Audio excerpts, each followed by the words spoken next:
Thank you, Craig, and actually thanks to the to the Iowa Composers Forum, not only for this opportunity, but for all you do. I mean, you're one of the few organizations that the most important thing to composers is performances, and I really appreciate that. And to working with musicians closely, for a composer to, like I did with you, Craig, one on one, and that's the most important thing for composers, and you get it right. So, and I look forward to the virtual festival coming up this year as well. But so thank you so much. We're going to get started right away, and first of all, I'm going to talk about some of my personal experiences with Lou Harrison from an article I wrote many years ago in a tribute to him on his 80th birthday. So, I first met Lou and his companion Bill Colvig in 1986 at the Atlantic Center for the Arts in Florida. I was one of several composers to study with Lou during a 3-week residency. Lou immediately made me feel like a colleague and a friend rather than a student.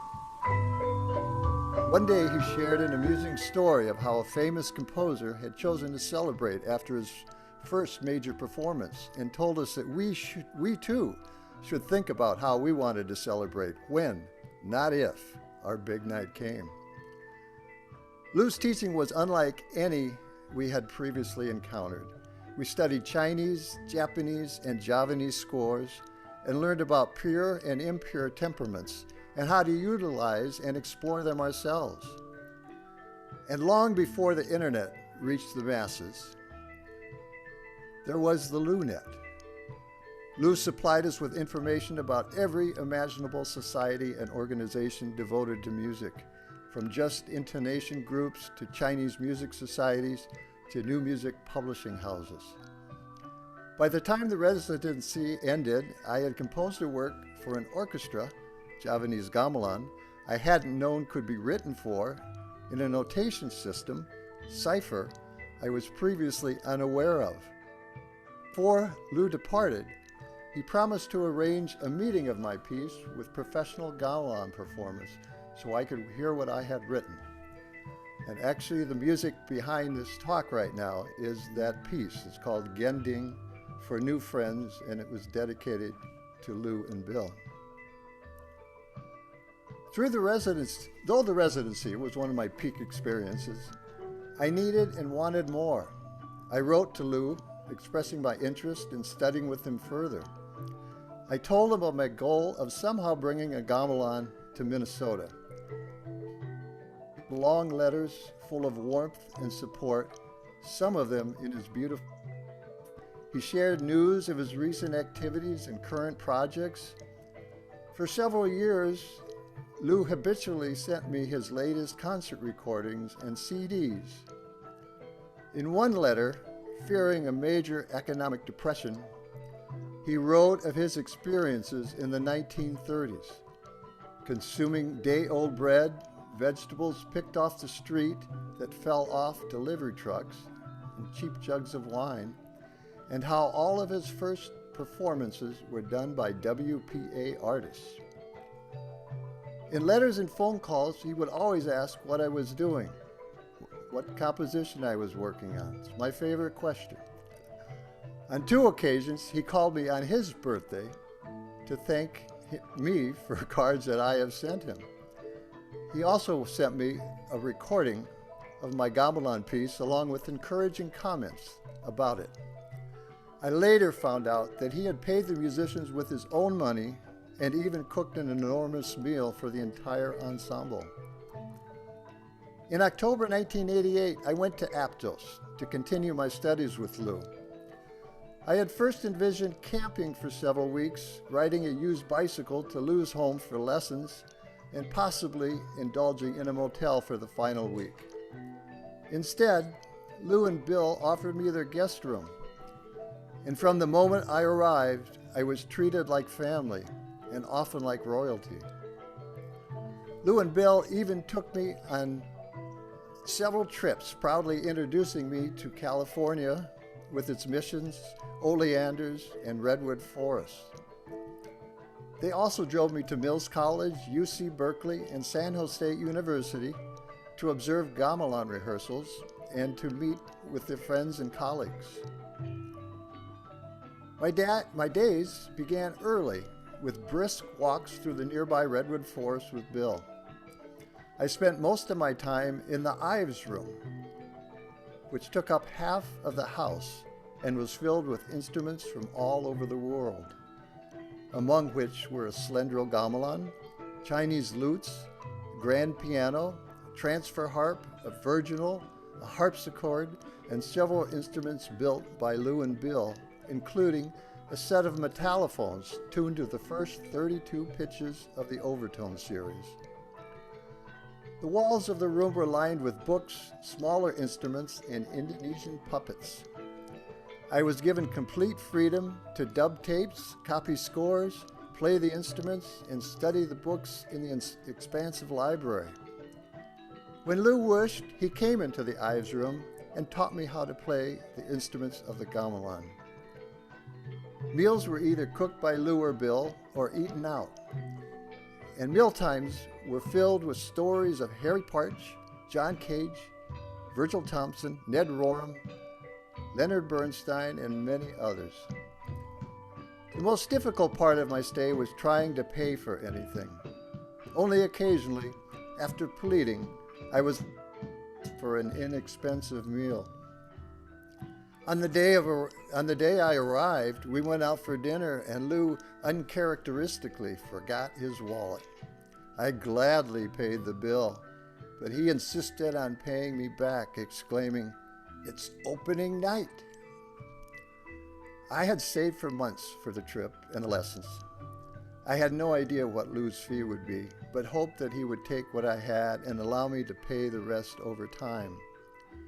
When he finally agreed to discuss his fee, he simply said that the Atlantic Center for the Arts had already paid him enough and that I should use my money for other things. I told him how much the month had meant to me, reminding him that I had taken up his time, I had eaten his food, and lived under his roof. He still refused. Others had done the same for him, and that one day I might be in a position to grant a similar favor to someone else. 4 years later, during my first trip overseas, I had that opportunity. I met a wonderful young pipa player on my second day in Beijing. I was so impressed with her skills and passion that I immediately asked whether she'd like to come tour the United States. She said yes, and I began booking her tour as soon as I returned home. Although this was something I hadn't done before and the financial risk was considerable, Lou's example inspired me to commit to it without hesitation. And during the process of booking the tour, she and I fell in love and later married.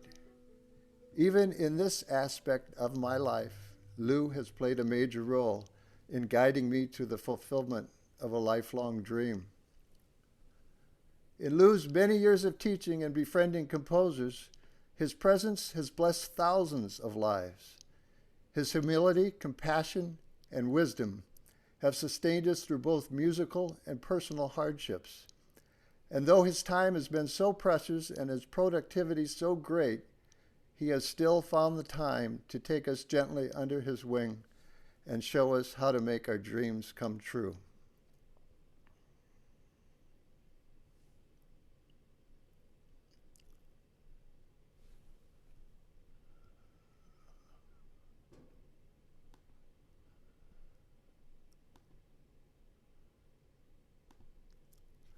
There has never been anyone quite like Lou Harrison. Lou was a kind and gentle man of boundless energy and curiosity about everything, and he often saw things in very creative and unconventional ways. When he wasn't working on his own music, he worked as a dancer, florist, record clerk, music copyist, playwright, music critic, conductor, and teacher.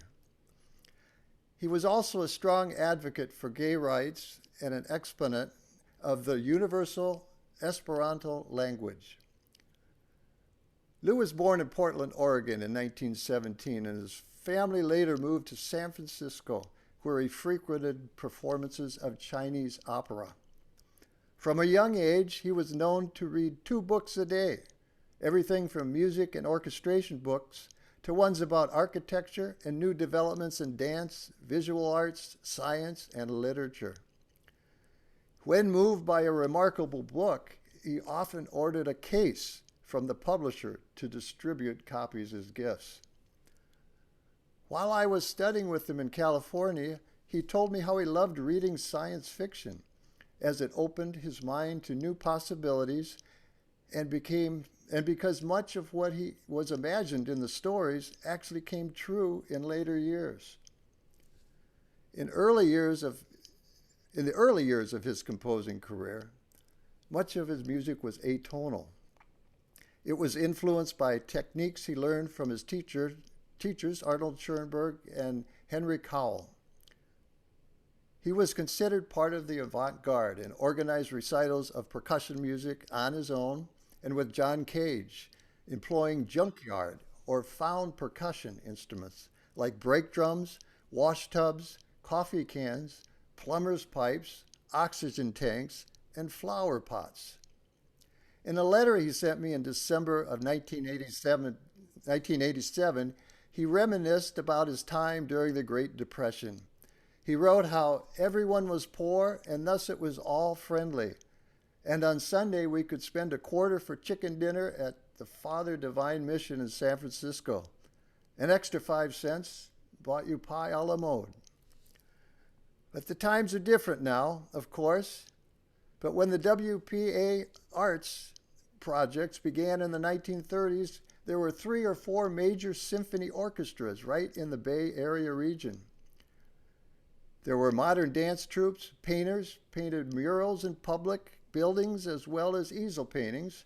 Writers wrote everything from poems to histories, and everybody got paid for it.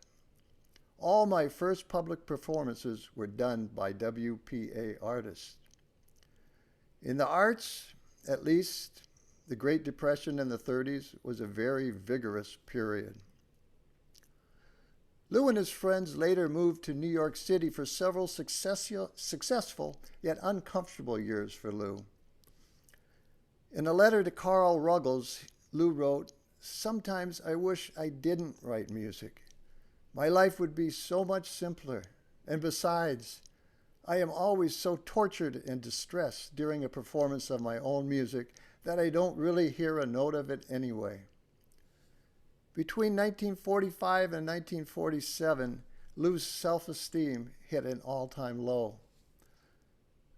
Merce Cunningham confirmed that during this period, saying Lou was quiet and in almost a way unable to communicate.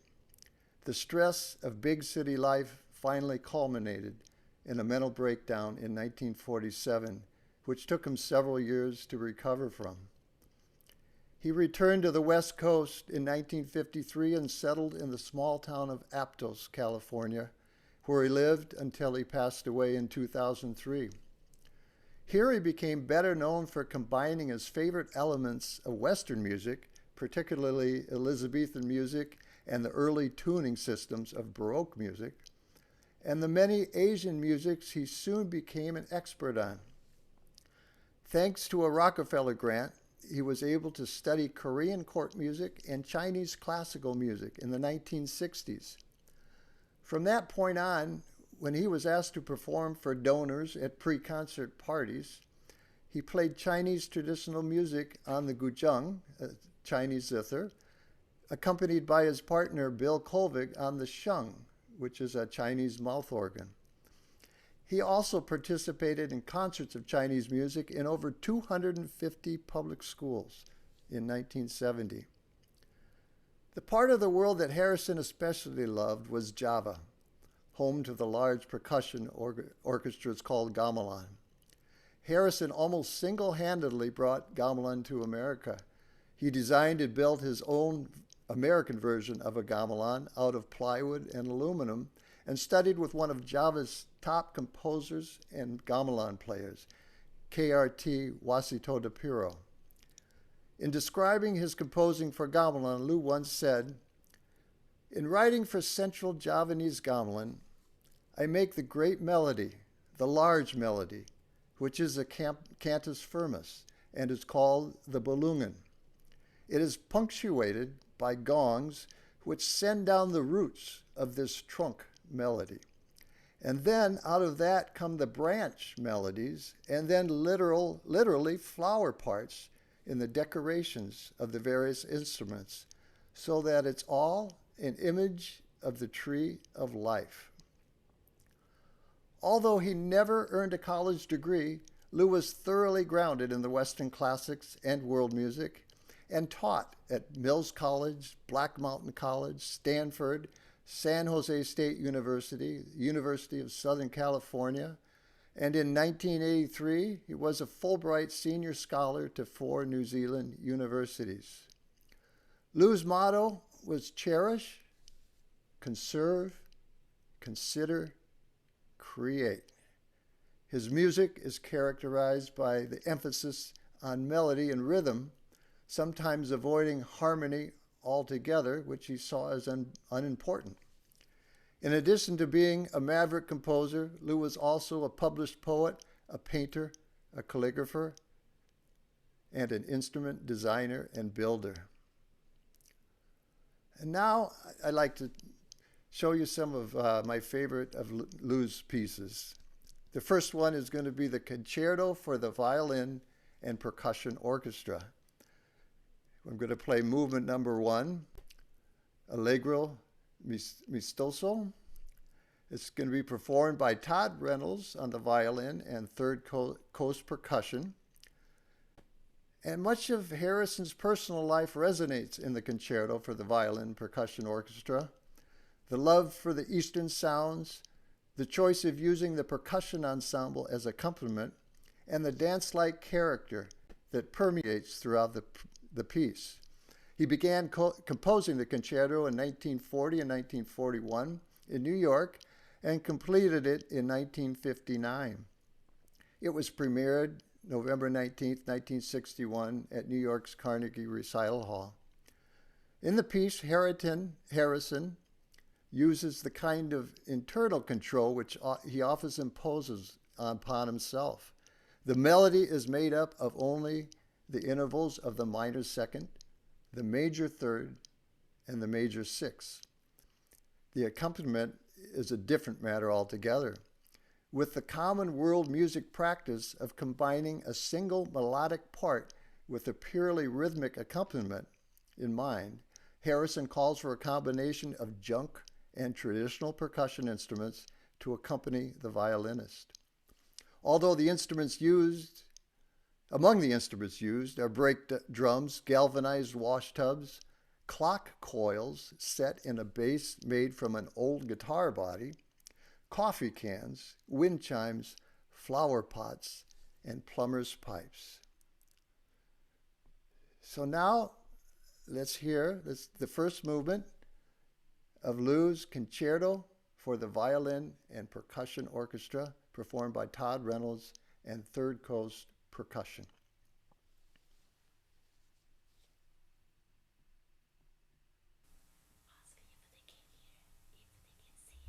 What's that? Oh, okay. Can everybody see this?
Okay, before we play the next piece, I want to explain something about something that really troubled Lou a lot throughout his life. He has, Lou's continuing concerns during his life were love, peace, plant growth, personal freedom, gay rights, civil rights, and the concerted enjoyment on the journey to death. What bothered him much was the many wars he had to live through. They troubled him deeply, and he wrote what he called peace pieces and also other protest pieces. And in the following piece that we're going to play, Pacifica Rondo, for a mix of Western and Asian instruments, one of the movements that we won't hear tonight, but I hope you listen to sometime, is called A Hatred of the Filthy Bomb. In a letter he wrote to me in March 1991, he also shared his personal struggles with the more recent war, Desert Storm. He wrote that Bush's war knocked me down back to the early 40s.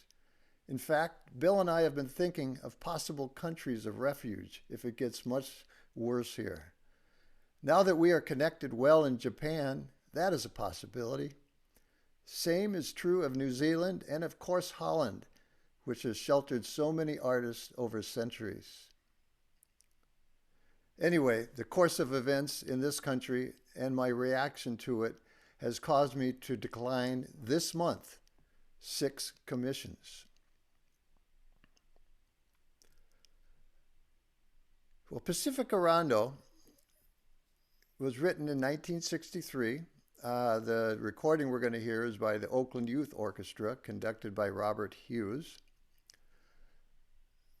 And each movement refers to a section of the Pacific Basin, except for the 6th, the hatred of the filthy bomb, which is a protest against the bomb and its contamination and destruction of Pacific life. Pacifica Rondo was written for the University of Hawaii's Festival of Music and Art of the Century, 10 years after Lou's trip to Japan, Korea, and Taiwan. This festival brought Asian composers together with American composers where they could become acquainted and experiment with the combination of different cultures. In 1963, Lou was a resident composer for 2 months. Lou's program note for the premiere of Pacifica Rondo said, "I have composed it especially for this festival, and in it I have thought with love about the circle of Pacifica. Musical techniques and styles are reflected from Korean and Japanese court music and Chinese chamber music. There is a light touch of Mexican and of Spanish colonial music, and the one intrusion of common Atlantic modernism," which again is the bomb piece. And I would really encourage you to listen to this entire piece when time permits. For now, we only have time for a little bit, and we'll listen to In Sequoia's Shade, which refers to California, particularly to its colonial days. Other movements are inspired by the movement of waves and dancing of dolphins, Buddhism, an Aztec emperor, and Chinese dragons. But for now, we'll listen to Pacifica Rondo, In Sequoia's Shade.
Next, we're going to listen to Lou's piano concerto that he wrote for Keith Jarrett, the jazz pianist.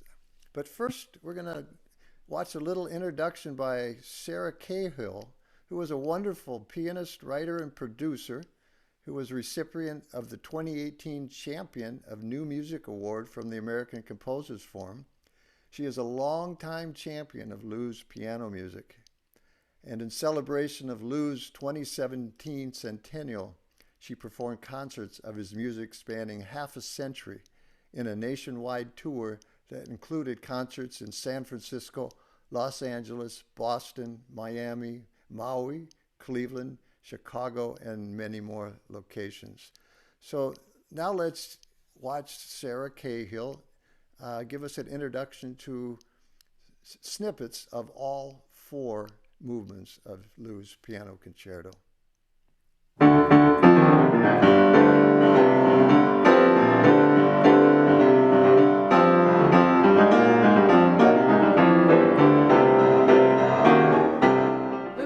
Was a composer who lived in Aptos, California, near Santa Cruz.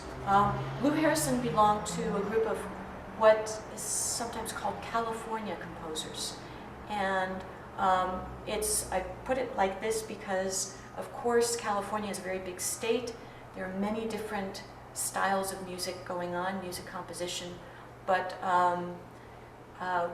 California composers are often referred to in that way for a group of composers, including Lou Harrison's teacher Henry Cowell, and John Adams and Terry Riley, and composers who often look eastward across the Pacific rather than westward towards Europe for inspiration. This concerto is in some ways like a traditional piano concerto, like a big 19th century romantic concerto. It's in 4 movements. The first movement is very big and spacious.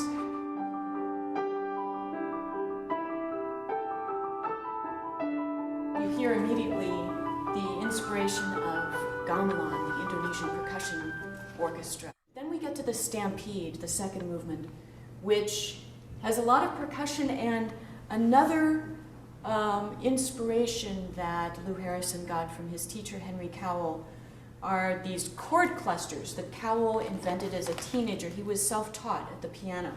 So he came up with these 4-arm clusters. And with these 4-arm clusters, you don't just throw. It's not just about throwing your arm on the piano. You're either on white notes or black notes, and it's always, you always bring out the melody either with your knuckle or your fingers. Bring out the melodic lines. Right away you have to take up the cluster bar, which is something he got from, pretty much from Charles Ives, who used it in his Concord Sonata. Not like this, but a big 2-octave plank of wood with felt. So it's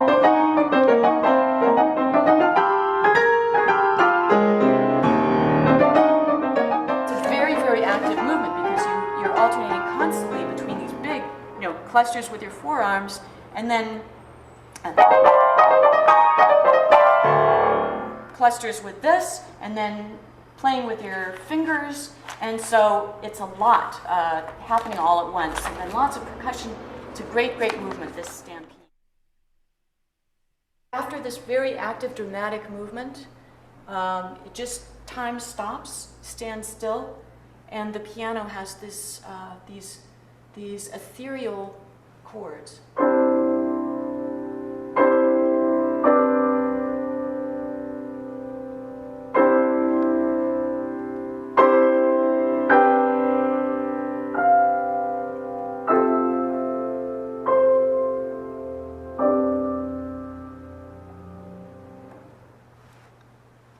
And then the final movement, the Allegro Moderato, brings us back again to gamelan, and interesting, keeps alternating between bars of 4, 2, 3, this great asymmetry that Lou Harrison liked to have in his music also.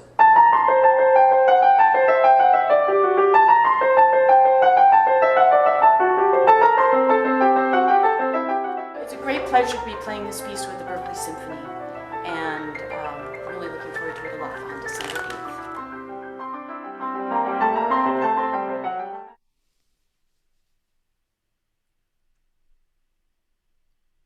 8th. Okay. We're going to play the fourth movement of this concerto. And the entire concerto explores the beauties of Kernberger's two-well temperament. This astonishing tuning contains the whole history of Western music from Babylonian to the mid-part of the last century. Featured are perfectly tuned fourths and fifths found in the Middle Ages, with the white keys, with the exception of a very slightly raised pitch A, in perfect Renaissance and Baroque just intonation.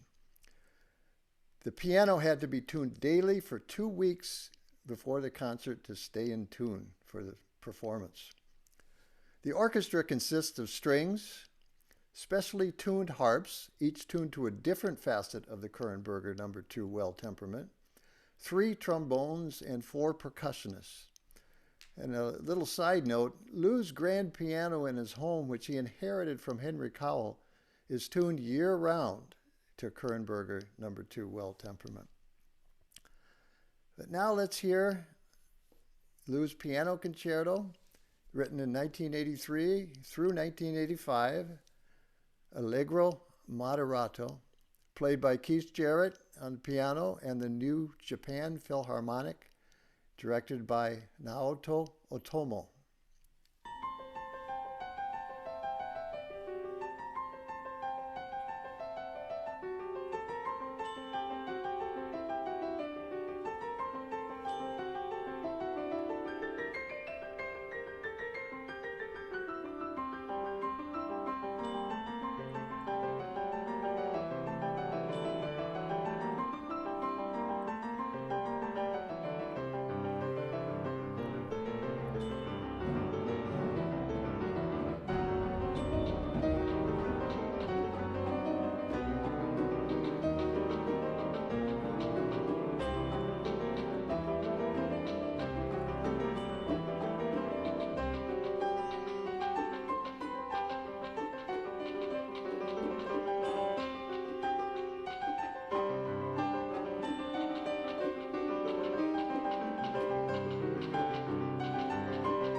Now, if you ever have time to watch the entire Pipa Concerto or listen to it, you should do so. It's fascinating from beginning to end. The next piece we're going to play is The Garden at 1 1/4 Moons. Lou wrote it in 1964 and revised it in 1966. He does that often. He always comes back to pieces and finds different shapes and better ways to produce them. Lou Harrison is playing the Chinese guzheng, a zither on this that he built himself. Now, Lou has always preferred to be able to play instruments he composed for. He often learned to play national folk instruments in the country he was visiting.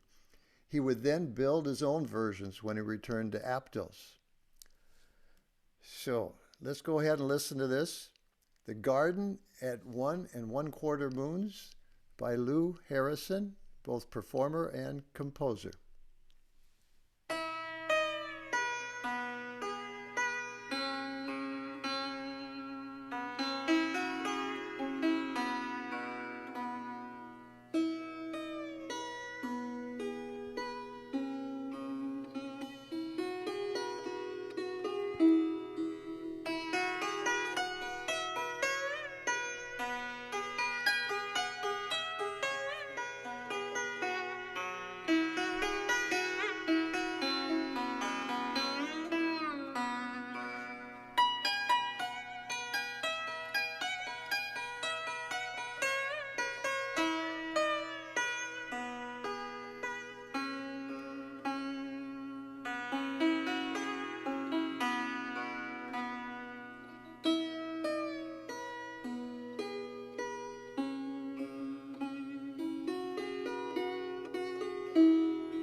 Okay, just one more quick item here.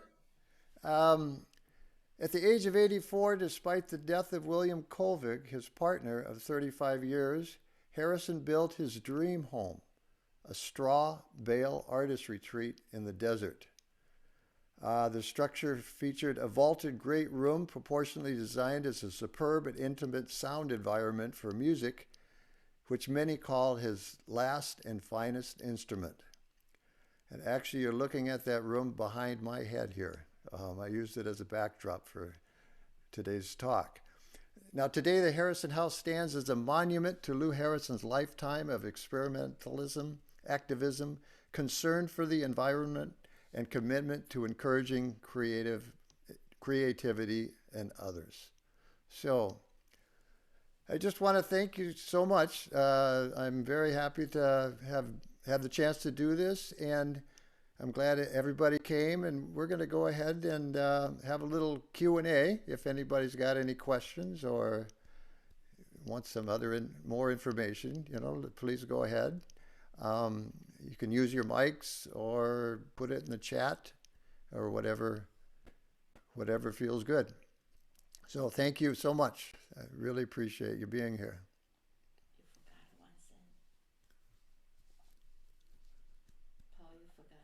What's that? You forgot the... No time. Oh, yes.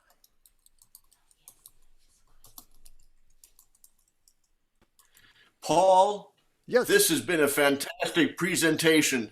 Well, thank My you. gosh. Uh, we enjoyed all of your insight into Lou Harrison and your musical examples. Well done, and my gosh, when did Lou Harrison pass away? 2003. And was that in Cleveland?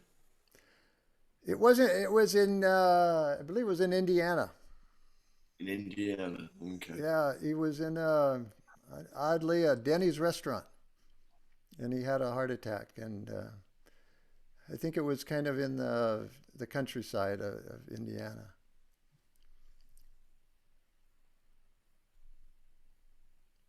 I have a question. Yes. Hi, Paul. Hi, Linda. Hi. Uh, I realize um, this person was a great friend and had a large influence on you, and those types of friendships kind of keep on giving over the years. And I was wondering, as you were preparing for this evening's presentation, were there any surprises or new discoveries that you discovered about Lou Harrison that perhaps you didn't know um, before? Yeah, absolutely. And a lot of it I put into the text too, because it was so fun and so interesting. I hadn't written a lot of his, or read a lot of his letters until, for many years. And then I started reading them over, and it's like, wow, he's just so personal. He just said what was on his mind, and it was just so nice to hear such honesty, consistently from him. But that was him. That was his way. And I had also forgot about how much of his influence was still with me. I mean, I'd forgotten about a lot of things. There's one thing he does is he writes in freestyle, which instead of using a scale or a mode, you just go interval to interval, and just whatever works, that's what you put in, and that's what you add to the melody, whatever you feel is right. And so it doesn't have to be in any key, any mode, doesn't have to make any sense to anybody but you, actually, and hopefully the performer. But I've been doing that a little bit lately, and I totally forgot it came from him. That's But cool. yeah, there's it's just revisiting that whole period of my life. I just realized how much influence he has on me, both personally and musically. So, I mean, I could go on and on, but I better not. But thanks for the question, though. Well, not a question at all, but I would like to say that that was a very lovely piece that you had at the beginning of the presentation. What was it called? The It's one you called had written? it's called Gending for New Friends. Gending basically means gamelan piece. So it's like, or song, roughly song. So it's gamelan piece for new friends. Yeah, it was. There's one thing about writing for gamelan is you mainly write the main melody, which is kind of it's mostly in quarter notes and sometimes half notes, but you have to realize everything is going to happen automatically, you know, be, depending on which style that the gamelan players are going to play in. So, and also the accents are on two and four, kind of like in rock music, as opposed to one and three. So, but yeah, that so much. I mean, just about all gamelan music is beautiful. So it was just a pleasure to learn how to write for that. But thanks for the comment. Anybody else? Hey, Paul. I don't know if you can hear me. Hi. Um, I was wondering, you mentioned at the beginning that harmony just wasn't as important for Lou Harrison. You said something about like, the melody and the rhythm were his Yes. Yeah. primary concerns, but the harmony is just sort of, I mean, could you tell us a little more about that, about his ideas about Well, harmony? actually, that's one of the reasons I was so attracted to Lou Harrison, because that's the way I had heard music when I was a little kid in my head and didn't know how to write it. But Yeah, for Lou, he considers himself a mellow, a writer of melodies, and so for him, melody and rhythm is the most important, and for the most part, harmony in his later works is completely unimportant. I mean, and a lot of his, but a lot of his music is heterophonic, so you have this simultaneous variation of melody going on, and at different density levels in gamelan music, especially. But that's how he preferred to write it, and any I mean, in a lot of his works, a lot of and the works that I do, a lot of harmonic things that happen are not by accident, but just not planned. Um, you just have the melodic material going simultaneously, with the variations, and then whatever happens happens. If there's harmonies there, there are, but you don't plan for that. But that's very, silk and bamboo music in China is very similar to the way the way Lou likes to write, and lots of places in Asia too. It's melody first, rhythm, and maybe harmony. Except now a lot of composers in Asian countries are writing with more Western harmony, which is a little difficult because it kind of destroys the regional flavors of the melodies. But anyway, Well, Jerry Owen here. hey, How are you? I'm Well, that's a doing wonderful great. I love presentation. your music, by the way. Oh, well, thank you so much. I love Yes. that. That presentation was amazing. One of the things that kept going through my mind um, while your presentation was going on was this man was so totally immersed in music in such a free way, and was able to do so many aspects of the music. I mean, building the instruments and thinking of the instrument as a welcoming of the future, that kind of thing. It's just that's Yes, amazing to yes. me. How in the world did he, in a real world situation, was he able to afford to do this? Did he have, was he independently wealthy? I mean, um, this is the kind of life I think everybody wishes to lead, if you could just figure out a way to do it, right? He was very, very poor at certain times in his life. Ah, Especially around the Depression when everybody was poor. But he worked so many different jobs to support his composing, and I think a lot of composers do that. And hopefully the rewards will come later on. But he worked. I think I mentioned as a florist. A critic, conductor, right. and that was Yeah. all. He had to do that for money.